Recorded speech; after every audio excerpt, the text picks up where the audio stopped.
Welcome back to Spellbound. I'm BEEJ and I'm covering 4 of the spooky books that I mentioned in my spooky season TBR video here, and they were all very good and very different, and I've just got a lot to say about them. So let's get started.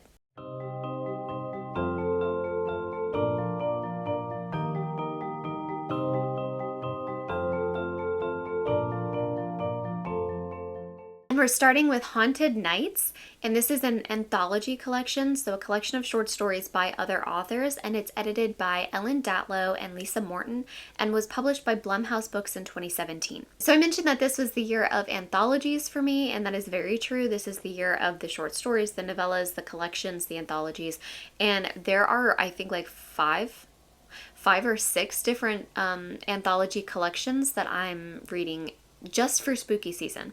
So there's 2 on this list, and I can't wait to talk about them. One being Haunted Nights. So I've been reading this one for a while, and by that I mean I really wanted to be able to pick up and put this book down since it is written by so many different authors, or so many authors have contributed to this, and I think there were close to like 30 short stories. So some of these short stories were pretty cool. A lot of them had a lot of neat twists that I really didn't anticipate or see coming, and so that was really fun. My favorite short story was one of revenge, as a surprise to no one. But I personally didn't love this anthology, and that's because they are all so different from each other. So they were all horror short stories, but they were all so completely different from each other. And so this isn't like a criticism of the book, this is just why I personally didn't love it as much as some others. Because each story was so different in voice, tone, style, and like narration, that I kept feeling like I was just getting yanked in and out of this book. And so that's why I kept picking up and putting it down for so long, is because I wanted to completely forget the story that had come before, just to like read it in a vacuum. And that was fine, but I actually don't enjoy that as much as reading them all together when all of the stories feel similar. So that's just a personal preference of mine. So for example, one that I read a couple years ago that I'm still very obsessed with is called Dark Blood Comes from the Feet, and all of these short stories are by Emma J. Gibbon, and so they're all speculative horror. So even though all of the stories in this collection are very different, and they're different in like worlds and types and everything, because they're all written by the same author, they all have the exact same type of horror and this same type of ominous foreboding and plots that have like truly so much gore. And I loved it. While that's a point against this book for me, that's not a point against the book in theory. I still do recommend it, especially if you like short stories, especially if you want to try out different types of writing from a lot of different authors. I would recommend it. But I did list it on my PANGOBOOKS. Now we're going to compare that anthology to this next collection, which is called The Bone Key, The Necromantic Mysteries of Kyle Murchison Booth by Sarah Monet, or Monette actually, by Sarah Monette, published 2007 by Prime Books. Okay, so this book follows Kyle Murchison Booth. First of all, what a name. Just to wrap your head around the vibes here, think Sherlock Holmes, okay? Get him in your head, get him like walk around a little bit. Okay, now pivot to Watson, Sherlock's infinitely less interesting bestie, and now you're a little bit closer to the character of Booth. Now, instead of Sherlock's sort of elementary, my dear, everything has kind of a rational explanation, pivot a little bit slightly to the sort of just Victorian Gothic atmosphere of Sherlock's time period. Think much less rational explanation, much more ghost story. Okay, so this is the vibes, but what is the story about? So again, he's Kyle Murchison Booth. I feel like I can only say his like full first, middle, last government name, you know, Kyle Murchison Booth. These short stories can all be read as standalones. You can pick this book up and put it down quite easily, but you won't want to, because they do tell one cohesive story and one kind of light narrative throughout, which I really appreciated how this book was told overall, and how the stories were told individually, because individually Monette's writing I found to be highly compelling. She doesn't spend too much time on just like atmosphere, because the stories are so contained and are so tightly written that the atmosphere just comes from the story, you know? It's spooky because what you're reading about is spooky. The subject matter, which I will get to, and the plots of these short stories are very creepy in premise. So she's like got that covered.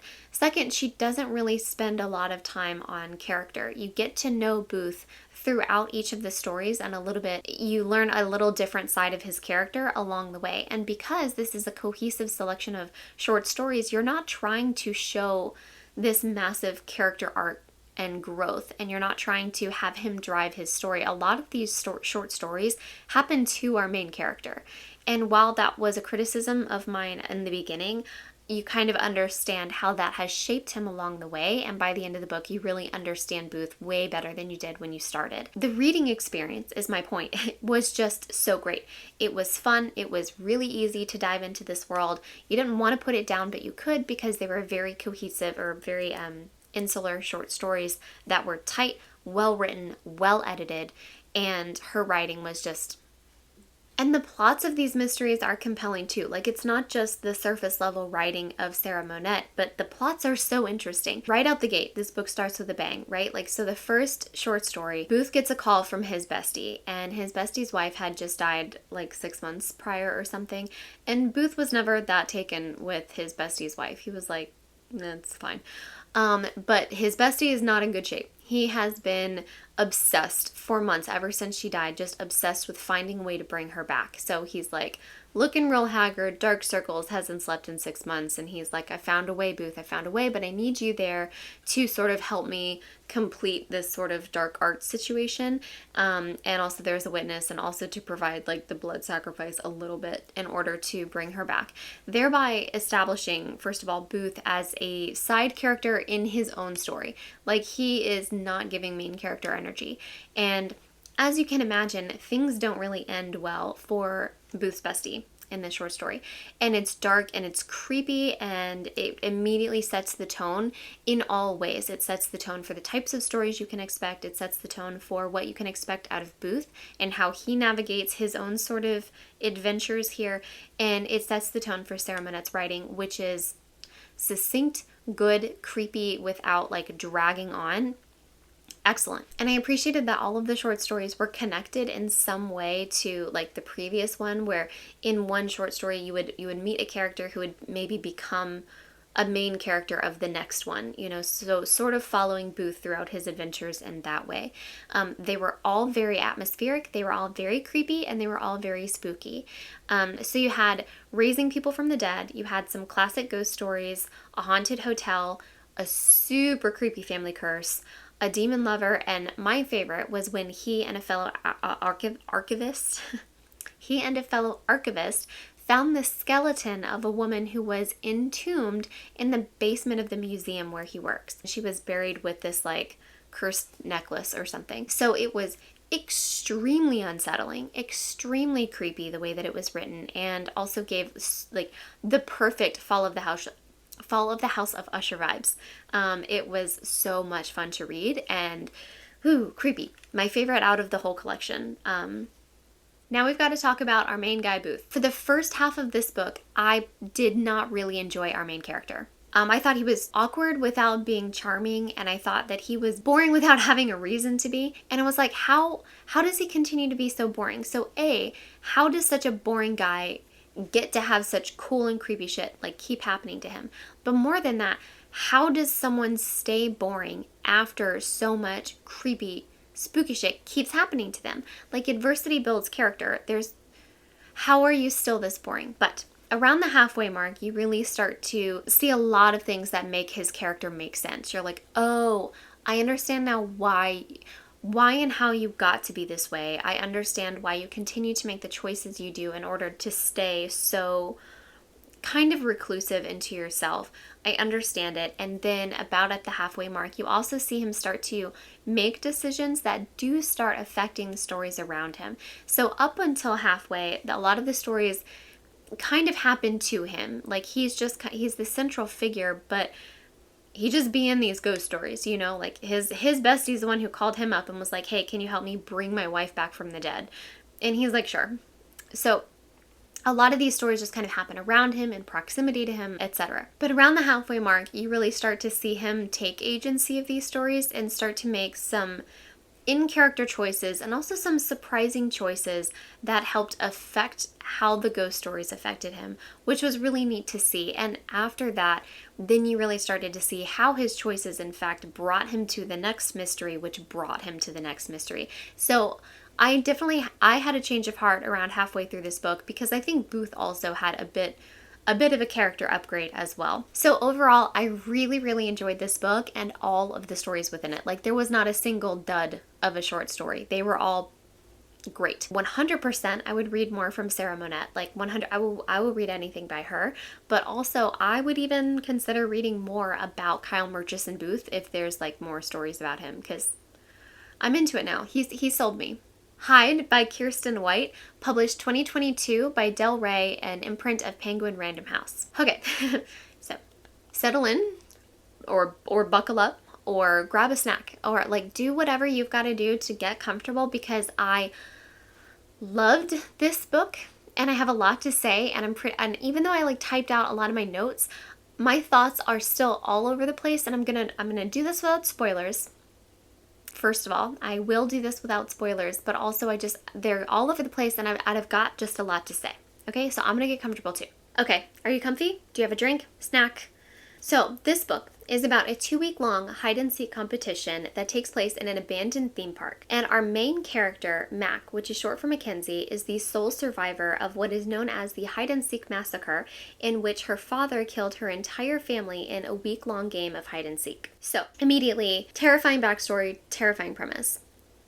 I'm into it. Mac gets this call to be part of this kind of sketchy-sounding promotional deal. It's like a publicity stunt for this sports brand. Part of what they're doing is they're doing this like massive hide and seek competition. There's 14 players total, and it takes place over 7 days. Everyone else is also kind of sketched out by just like all the papers that they had to sign, and the rules are kind of fuzzy, and it just sounds like they just have to play hide and seek, but they're not told a whole lot. So anyway, they're all kind of like skeptical, but they're also all millennials, which means they're all kind of desperate for any type of an opportunity. You know, a couple of them are influencers and they really need these brand deals, and a couple of them are just down on their luck, or a couple of them have really messed up backstories like Mac. So everyone has their reasons for being there, and everyone's distrustful of each other, which makes sense, but they're also distrustful of what the heck's going on. And the more that this game wears on, the more that they start to suspect that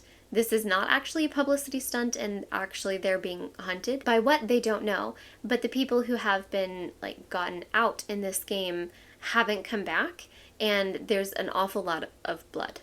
5 stars, no notes, first of all. Okay, the closest thing to a perfect book that I can imagine. Okay, not only has this book catapulted Kirsten White into auto-buy status for me, but this book also just hit perfectly in that simmering millennial rage, like burning ember in my gut that I have, that just it fed my soul, is what I'm trying to say. And also it was incredibly scary. Okay, it is a horror novel. So first of all, the writing. This book is not long, and it doesn't need to be. The premise was scary enough. The information that we were given about our characters is scary enough that as the story unfolds, it goes as quickly as it needs to, and it doesn't waste time. She gets us to know and understand about 15 characters, but also she's able to tell a compelling story that largely takes place in one location, in just this one theme park, without it feeling repetitive or boring. And so I really appreciated that. The reading experience was top-notch for this book for those reasons. Her writing, incredible. Very economic writing style for this horror novel. So this book was brisk, right? But it was also literary, and that's very important for you to know.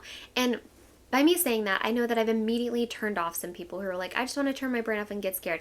You 100% can. 100%. This book is not literary in a pretentious way, and it's also not literary in a boring way. This book is, though, social commentary. This book is like the book equivalent of the horror movies by Jordan Peele, you know, like Get Out, and they all have like 1 or 2 word titles. I've seen them, but I just can't think of them right now. they're still very, very scary, but also you understand that it's saying something. It's providing commentary on current state of affairs, right? That is this book. This book has some clear statements to make, and it makes them in bold. This book is also literary for another reason. The plot of this book and the MacGuffin of this book and what you're dealing with is also a very, very thinly veiled allegory for a common myth from Greek mythology. So I won't tell you what myth it is because I don't want to spoil this book, but judging just from the like labyrinthine description of this amusement park, you can probably guess what myth this book deals with, and it's not like a huge spoiler to know that either. But I feel like knowing that this book is providing intense social commentary, that this book is literary in nature, that it is an allegory, I think that's important to know going in. And I can't stress this enough, that doesn't mean that you can't just turn your brain off and get spooked and enjoy this like really fun time.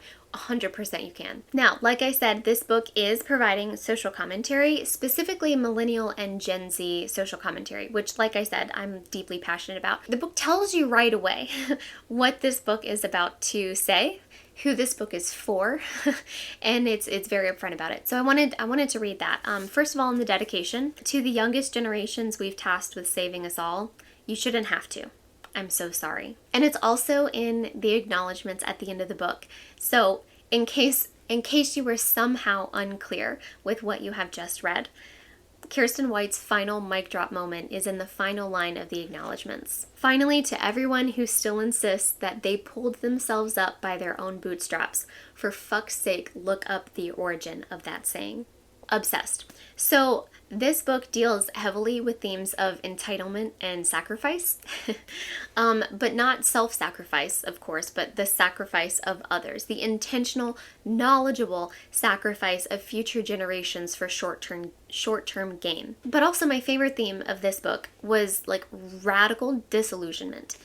And I think the fact that it takes place at a theme park, at an amusement park, and what that represents. Before you even know the plot, there's so much intentionality built around what Kiersten White is saying with this book based on the setting alone, based on the premise alone, and then of course, like I said, based on the allegory that it's using.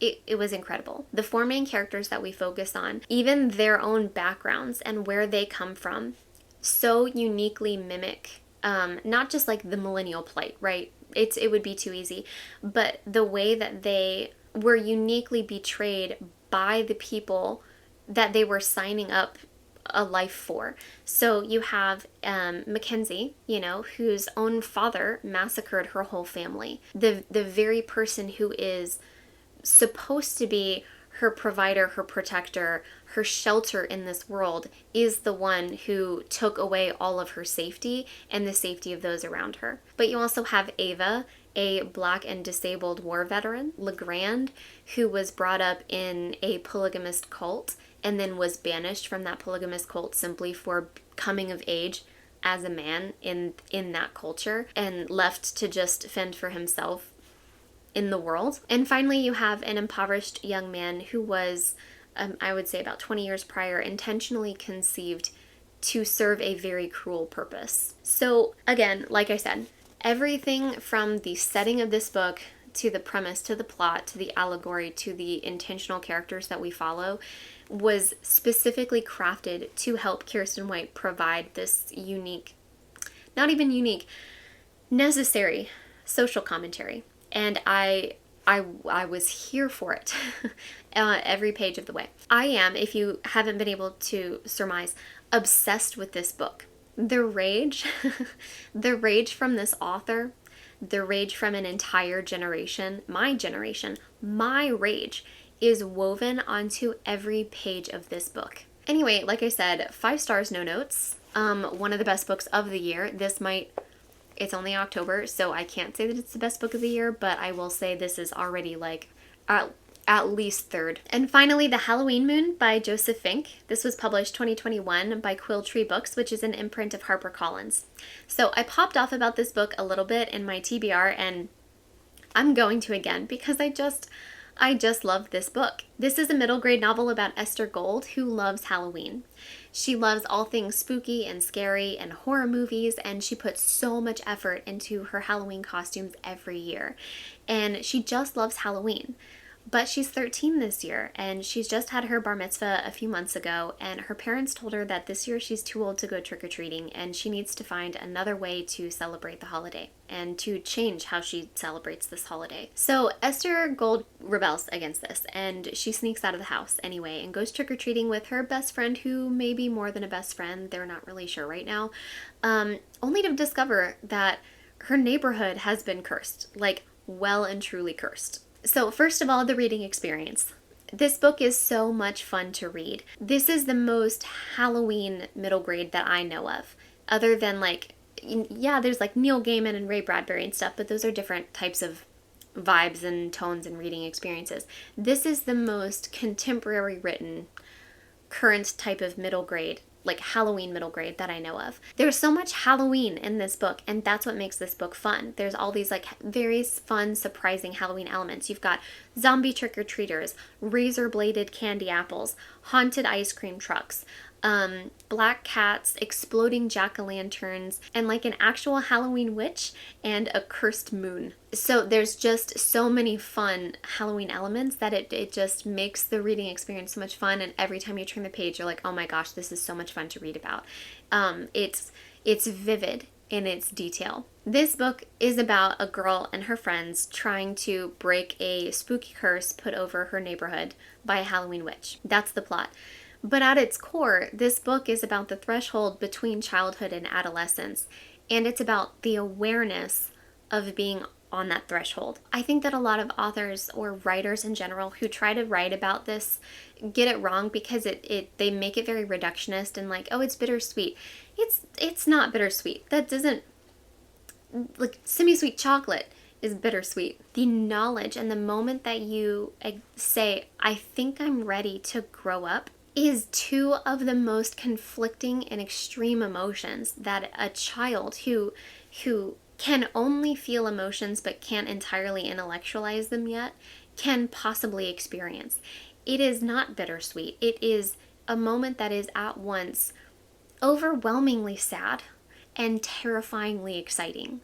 And it requires the awareness of having curiosity, acceptance, confidence, and bravery, and that like unique chemical composition for a child to just be aware that they have the tools to make a step forward into the unknown.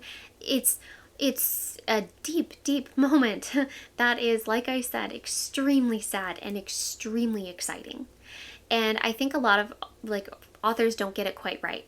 And so I really appreciate that Joseph Fink like really went hardcore and went deep into this moment in time, because it is a moment in time. It's a liminal space that's like suspended in time, honestly. That this book exists in that liminal space, like almost quite literally, because the plot of this book is that the curse froze this neighborhood in time. So this entire adventure literally takes place in this liminal space and in this liminal emotional space for our main character. And I thought that for as fun and as jovial and as silly goosey fun times that this book was, the core of it was so strong from a literary perspective. And so this book, it does it really well, and it does it in the perfect middle grade way, contemporary middle grade. So yeah, I love this book. If you couldn't tell, I love it. This is my second time reading it. I highly recommend it. It is a fun adventure. It is a fun exploration of all things Halloween, and it is a very happy and a very sad story, and it is written just right. Joseph Fink got it just right. So I highly recommend it. So those are just like a quick check-in on only four of the 17 or 18 books that I talked about in my spooky season TBR. But what about you? What have you been reading? Have you read any of these books that I like truly popped off about? And if so, please sound off in the comments. If you can't tell, I want nothing more than to engage with other humans about these books. So if you've read them, please chime in. And if you haven't, or if you want to, or if you've read other spooky books this season, or if you've just read any other unspooky books this season, I want to know. What are you reading? I want to talk. I want to talk about books, and I want to talk about books with you. And then, as always, stay safe, stay spooky, and happy reading.